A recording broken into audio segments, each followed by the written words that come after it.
everybody. Welcome to another episode of Fearless Journeys Thriving on Campus. My name is Steve Johnson. I'm one of your co-hosts today.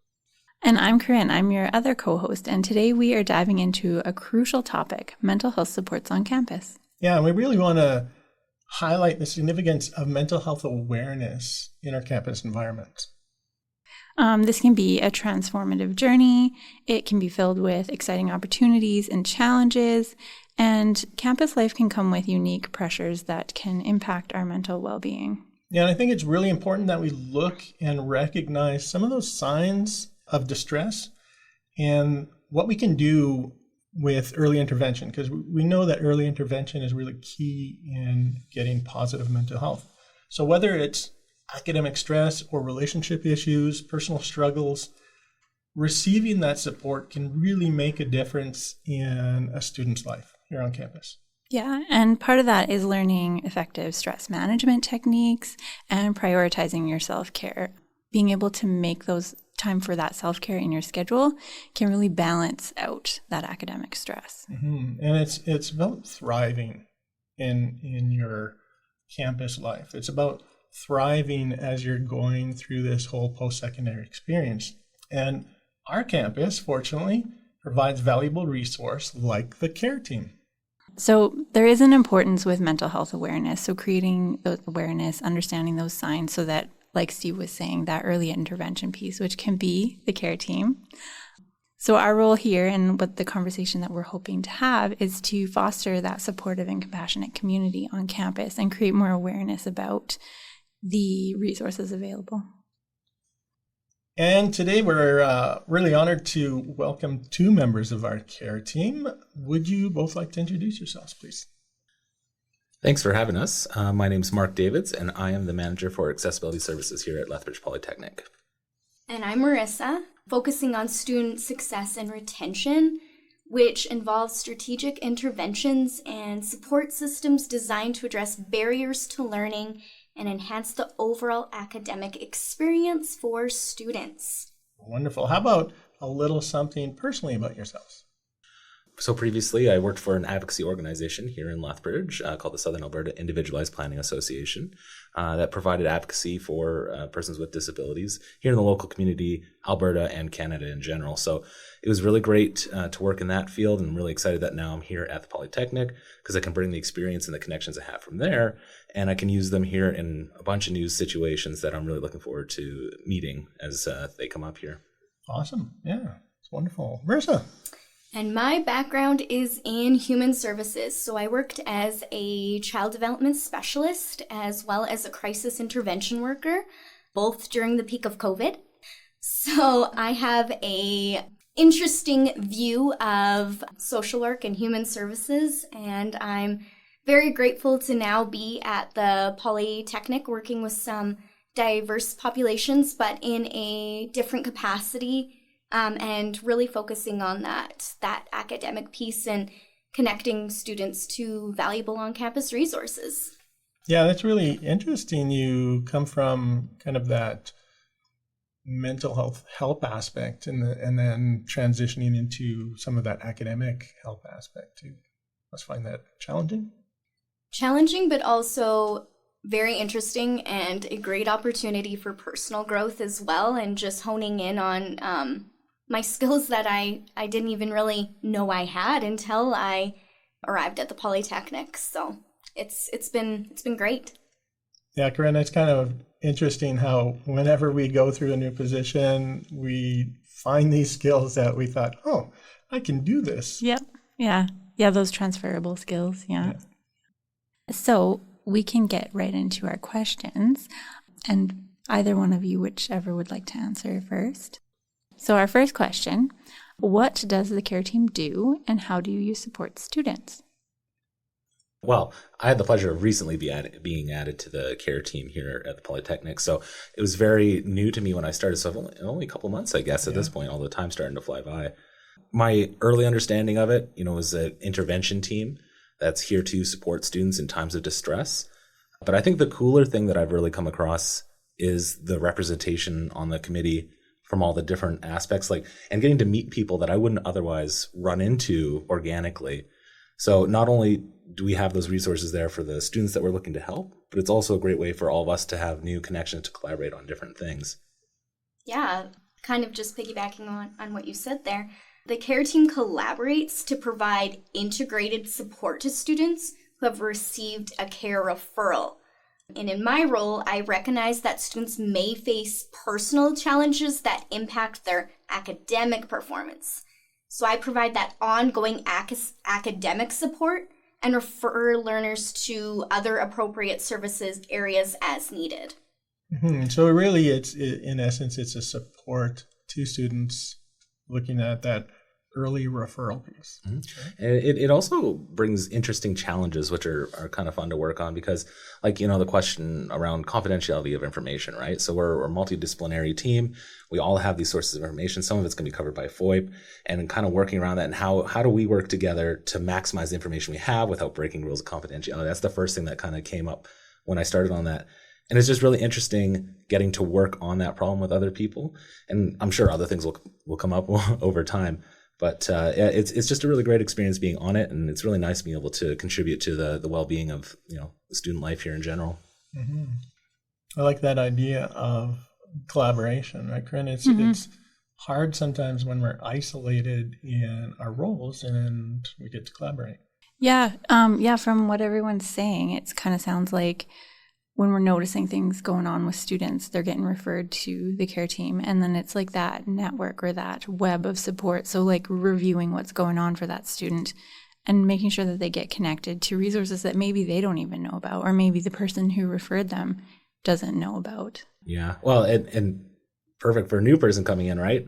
Knowing exactly the different resources that are available. I don't know if I would have gotten to know wellness services or student affairs as well as I do now, as quickly as I had or have, because being on that committee. So it's great for everyone that's involved with it. Mm-hmm. Marissa, what do you think about the solo idea, or the fact that sometimes we're just soloed in what we do? How do you feel the care team has helped with you in that matter?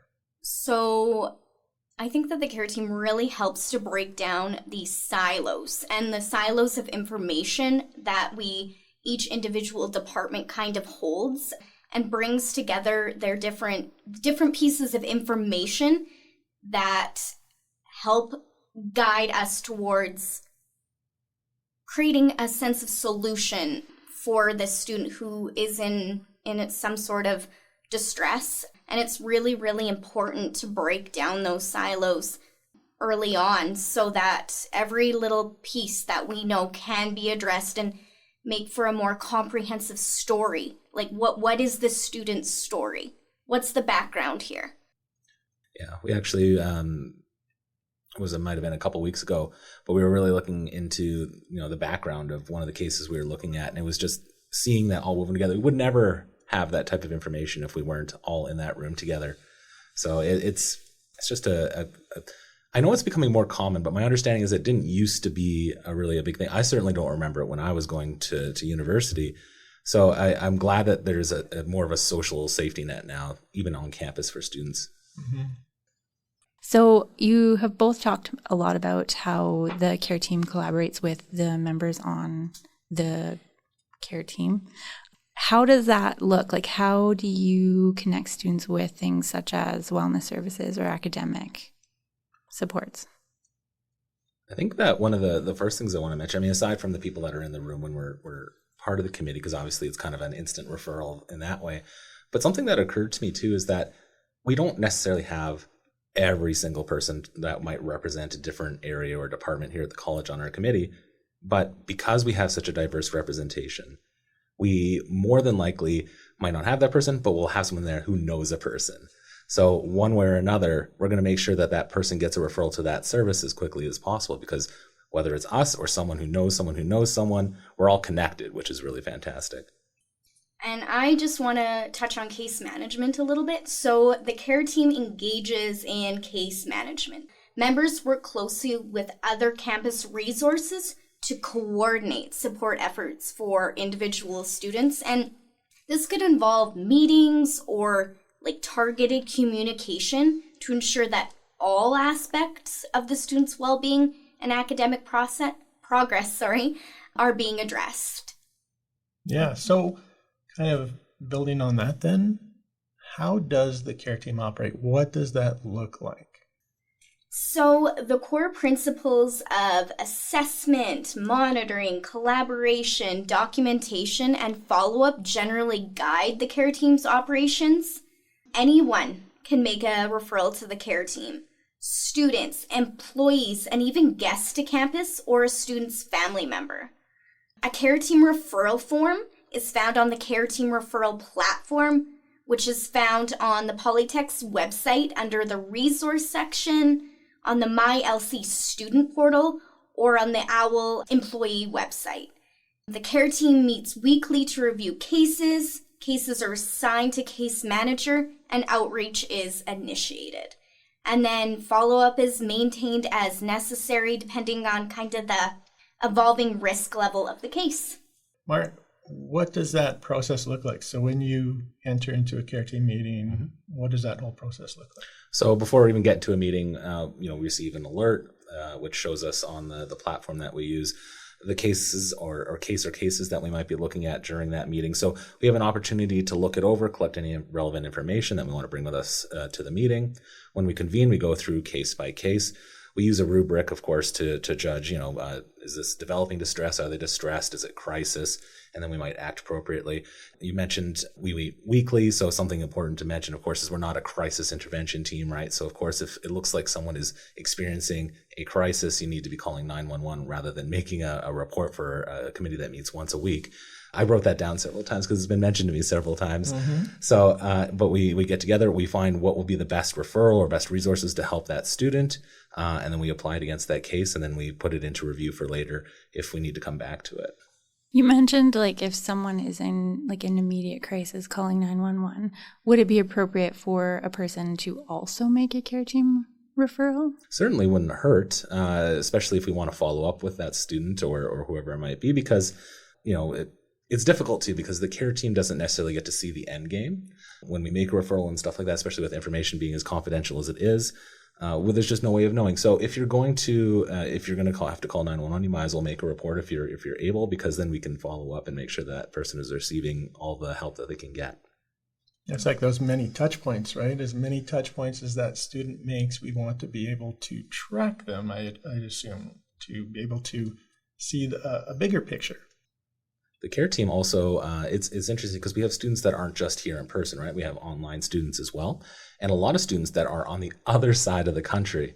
And it really got me looking into something that I didn't really know before, which is if you need to call 911 for someone that is not in your immediate area, you can still call 911 and they will contact or connect you with the jurisdiction that person is in to make sure that they still get help. It's interesting. Corinne, have you come across any students in your role here that are distance students that you've had to find resources for? Yes, I have. We have, as you're mentioning, Mark, quite a few students who are online, so in other parts of Alberta, but also other provinces. And sometimes our resources here aren't a good fit. So I've had to either support that student in finding resources or look up resources in their community that they can access. And I just kind of wanted to touch on the crisis intervention piece of that as well. So my background is in crisis intervention, and sometimes the scope of care that you can provide to someone who is in active crisis can be quite limited, just based on red tape and things like that. But once a student who may be in crisis does receive that initial, 911 call, we can then follow up later and provide them with a more comprehensive scope of resources, and that follow up and that follow through and that outreach and just that ongoing support that's really necessary. Yeah, it's really great to know that the students will find that wraparound care from the care team, right? So we get that referral piece coming in, and then that student, whether or not they've have that crisis or not, gets support. Of course, I'm assuming that while students are on campus during the day, they can access crisis support as well through here on Wellness Services or on other campuses, whatever relative department might be similar. And to that, something that we're currently working on right now is a intake process for people that might need something out of what accessibility services would typically do. So an accommodation, more towards like an academic consideration where a student might be under stress from something else that's ongoing in their life. So we're working with wellness services to develop an intake for that as well. So people here on campus are always thinking about the students' well-being and always working towards a better procedure or system. Yeah, because we know life outside of school can have a big impact on school. You mean there is life outside of school? There's a little bit, yeah. Wow. It might be adjusted, but it's there. Mm-hmm. And probably for staff too. Yeah. All right, so our next question for you both. In what ways does the care team promote mental health awareness and destigmatization within post-secondary communities? And this could include among the faculty as well as staff. It's awareness is always, 9/10 of that battle. But it's difficult to cut through everything that's going on. Even if you're just looking at what the Polytechnic puts out, in a day, the amount of information. So it's difficult to rise above even just that. And then you have the rest of the internet and social media. So, of course we do things like we have our own website that people can go to. We have swag for the booths for the few things that we're able to do, like orientation for students or faculty. But the things that we really need to do to maybe push that further is finding ways to stand out so that people know that we're here to begin with without having to attend an orientation or something like that. And that's going to be regular advertisement, right? It's going to be part of community events. And then I also wrote here several times SEO, which is, search engine optimization. So you shouldn't have to type in exactly our title to find our webpage. And I know that's something that we're looking at right now. Mm-hmm. Yeah, that's always a tricky one for sure when we're talking about internet searching and what we're looking for. Something that I think we've really tried to promote is that a care team referral is non-punitive. Nobody is going to get in trouble per se for receiving a care team referral or for submitting one, and that it's a positive step in the right direction to find somebody who requires support, those resources. And again, nobody's in trouble. The referee or the person making the referral.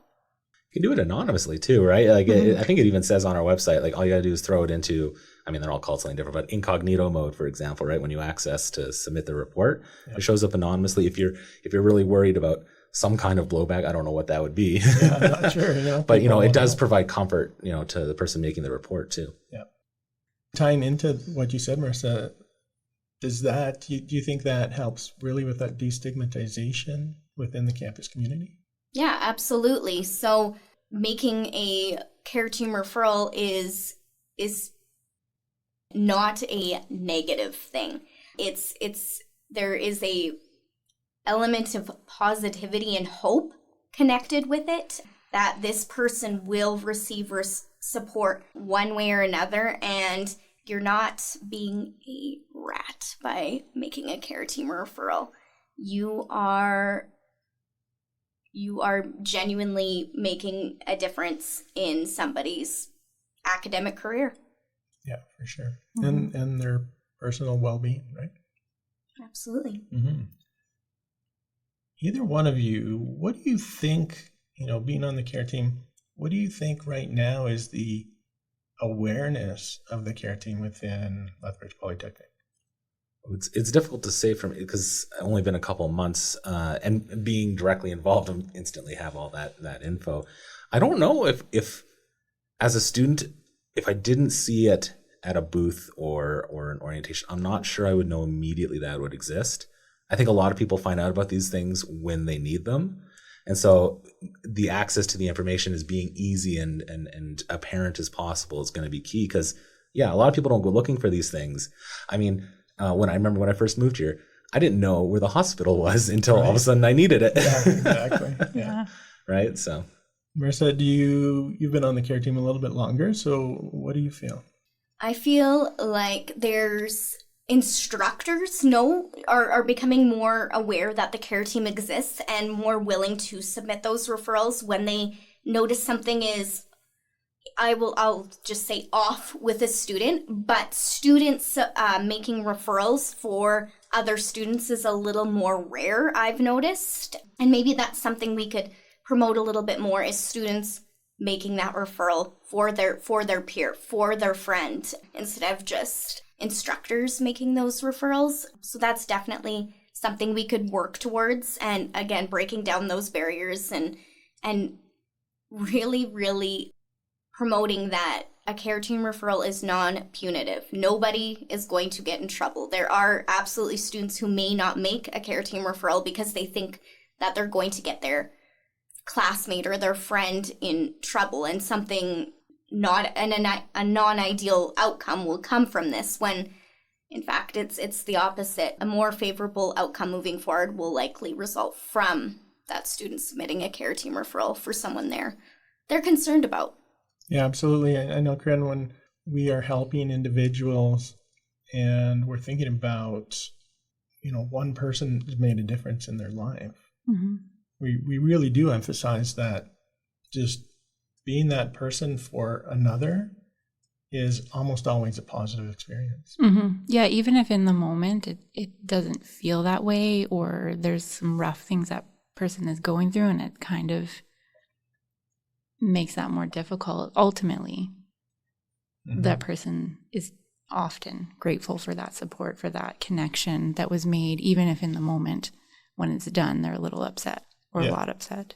And I think people might be afraid that somehow this information, they enter into these services or something like that. Information follows them, and it doesn't. It's kept private. It's under lock and key. And something that we were even looking at as the care team was sharing processes and stuff with other institutions that are doing similar work. And we immediately saw that, there's not a lot of willingness to share information about a specific student because they are so protective of that information. So when you make this report for someone or you seek services yourself, it's not something that you have to worry about, right? Like, it's going to stay where it's supposed to stay. Mm-hmm. It won't affect you from pursuing a certain career path. Folks maybe in the criminal justice field or nursing, or those fields where, preserving mental health is something of concern in those type of fields. A care team referral will not prevent you from pursuing a career in that type of field. Yeah. If anything, hopefully, it would help a student get connected, so that once they get to that field, they have the tools and the strategy so that they can do well with those stressful things in those careers. Exactly. Yeah. Yeah. Right. Yeah. You can't ask for anything more except, giving the student the opportunity to get better. Mm-hmm. Just talking about confidentiality, but do we have a success story from the care team where they've made a difference? Yeah, it's difficult, right? Because, we're talking about confidentiality and how we don't see necessarily the end game once we've made a referral and things like that. But I am extremely confident in the services that we're working with, that I know that the outcomes are definitely going to be more positive just by virtue of them coming into contact with that person. So I'm happy to act as the middleman, as it were, to get people to the connected to the help or resources that they need. Right. And Marissa, you're a case manager on the care team. Do you have any, experience or a success story that you can share with, of course, within confidentiality? Yes. So imagine a Lethbridge Polytechnic student. Let's call him Cody. He begins to experience a decline in his academic performance and social interactions. His friends and classmates notice that he seems a little more withdrawn and increasingly stressed. Concerned about Cody's well-being, his classmate submits a care team referral via the MyLC student portal, soon to be MyLP. The care team reviews the referral submitted by Cody's classmate, and outreach is initiated by case managers. Cody chooses to engage with the outreach. He's connected to ongoing mental health support via wellness services, as well as academic support through the student success team, yours truly. Ultimately, Cody's academic performance improves, and he feels more supported and connected within the Polytechnic community. The care team's proactive and collaborative approach not only addresses Cody's immediate concerns, but also equips him with the skills to manage future challenges a little more effectively. This scenario demonstrates the transformative impact of a campus care team in promoting student well-being and academic success. And of course, Cody is just a name, but we have, I'm sure, seen this same situation for several students. Yeah, absolutely. This is kind of like a general story, but this type of positive outcome shines through more often than not. And I chose Cody because Cody the Kodiak. Yeah, you see what I did there? Yeah, that was really good. Very good. I do have a question. In your story, you mentioned that Cody chose to engage with the care team. I thought that was interesting. Can students choose to not get involved when somebody reaches out? They can. Okay. So we initiate the outreach via telephone, via email. The frequency in which we initiate that outreach to student varies depending on the risk level that we kind of mentioned a little bit earlier. But if that student simply chooses to not engage, they don't have to. They are not required to. But we always want to present them with that option. Mm-hmm. And we will try our darndest to make a connection with that student. But at the end of the day, if that's not something that they're interested in, unless they're at a very elevated level of risk, that's not something that they have to take us up on necessarily. Awesome. I just wanted to highlight that piece because, like we've mentioned a few times, maybe someone is hesitant to make a referral. If you are hesitant, you can still make that referral because that student ultimately gets to decide whether or not they access those supports. Absolutely. They always have that self-efficacy and that autonomy. Yeah. And again, unless they're at an absolutely elevated risk where imminent harm is present, then they can choose to work through whatever it is that they're facing on their own or engage later with us, weeks from when their referral was sent on their own terms. Okay, that's really good to know too. I've kind of got a question for each of you. Same question. Let me know how your actual role and your position benefits from being on the care team, or benefits yourself and the student. It's a two-way street, right? Because we obviously in accessibility services are a point of contact with a lot of students. So being on the care team, we always have the latest information. I'm always sharing that with our teams. And so everyone is always fully aware of the resources that are available, what they can do, and how fast it might take place. But it's also, being on the committee is a great opportunity because I'm a direct point of contact for everyone. I might get referred through that.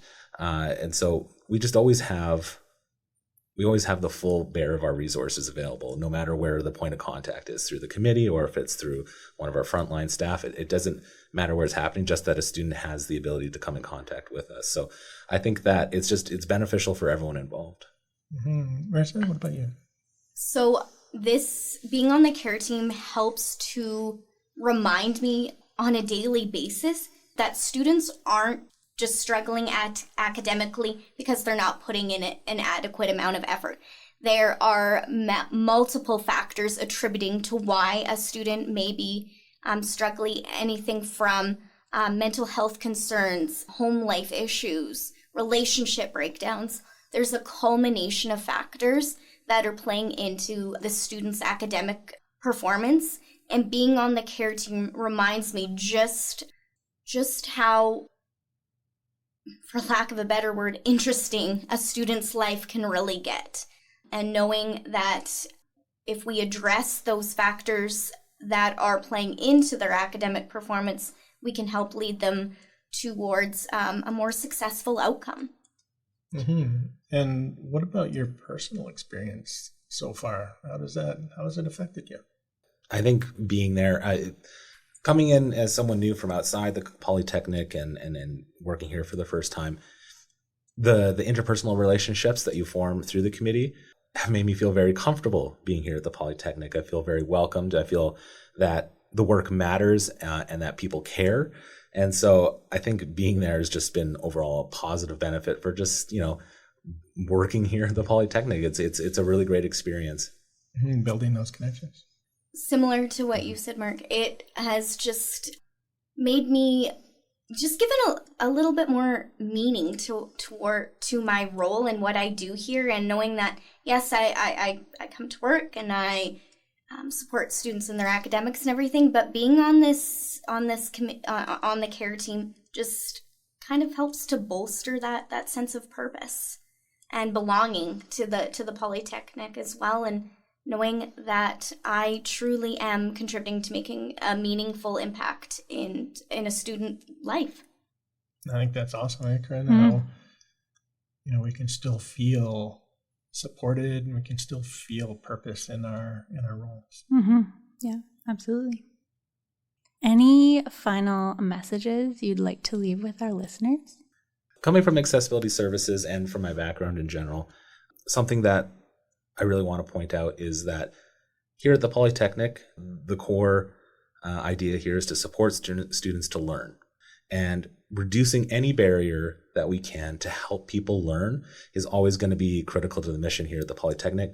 So whether, it's accessibility services, student affairs, the care team, the Polytechnic is always working towards helping students have the best learning experience that they can have and to support them through that learning journey. And so I think that really, if you're coming here to the Polytechnic, I think you're going to have a really great experience. So referrals allow the campus care team to intervene early when issues arise. This can prevent situations from escalating and provide timely support to students who may be struggling academically, emotionally, personally. So, final thought, when in doubt, submit a care referral. Awesome, yeah, definitely. Didn't know, but I think we need a slogan. I hadn't thought about that before. Yeah, care team slogan. I hope that I hear a new one here from you next Wednesday, maybe, or next Thursday. We'll workshop something. Yeah.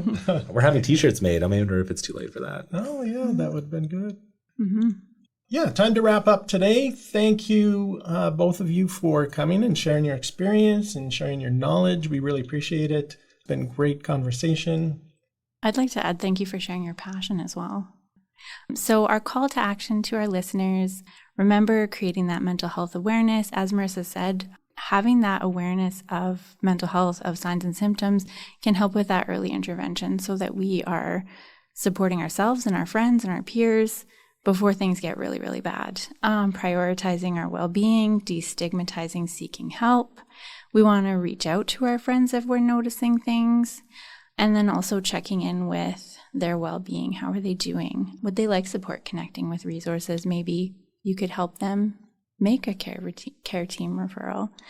And then we want to spread the message of compassion and support. Remember to take care of yourself. Remember to take care of your friends, your colleagues, your peers. And thank you, Corinne, for co-hosting with me again. It's always lovely to talk together. If you like this podcast, please subscribe, give us your comments, send us an email. We really appreciate your input. So stay tuned for more empowering episodes. And until next time, keep thriving, stay fearless, and remember, together we can create a healthier, happier campus community.